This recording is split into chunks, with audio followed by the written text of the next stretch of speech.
In today's video, I'm going to teach you how to add a Salesforce dashboard to your homepage. This is a great way to have important data and insights readily accessible as soon as you log in. Adding a dashboard can give you a quick overview of your sales metrics, key performance indicators, or whatever data is most relevant for your role. Let's dive right in.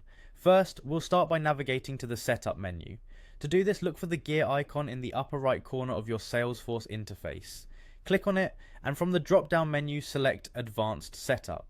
This is where you'll be able to access the tools you need for customizing your homepage. Once you're in the Setup area, you'll need to locate the App Builder. To make this easy, use the Quick Find box at the top left of the screen. Simply type in App Builder, and then select Lightning App Builder from the list of options that appear. This is the tool we'll use to modify the layout of your homepage. Now, you're in the Lightning App Builder. You have two options here. You can either create a brand new homepage layout or modify an existing one. To do this, click on New if you want to start from scratch, or choose an existing homepage layout and hit Edit if you want to make changes to an already constructed layout. Next, let's talk about adding the dashboard to the layout. On the left hand side, you'll see a panel with various components. These are the building blocks for your page.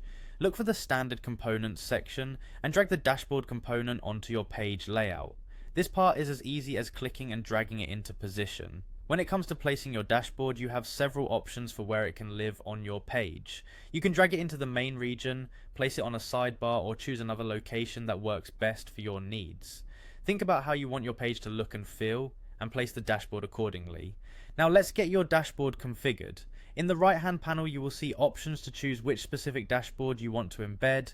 Click on the drop down to view all available dashboards and select the one you need. This is a great way to customize the page based on the information most important to you and your team. Once you've placed your dashboard and selected the right one, the final step is straightforward. Click Save to keep all the changes you've made. And there you have it, a personalized dashboard right on your Salesforce homepage. By embedding dashboards into your homepage, you're setting up a streamlined process to keep on top of your data and insights. Thanks for watching, and I hope this helps make your Salesforce experience even more efficient and insightful.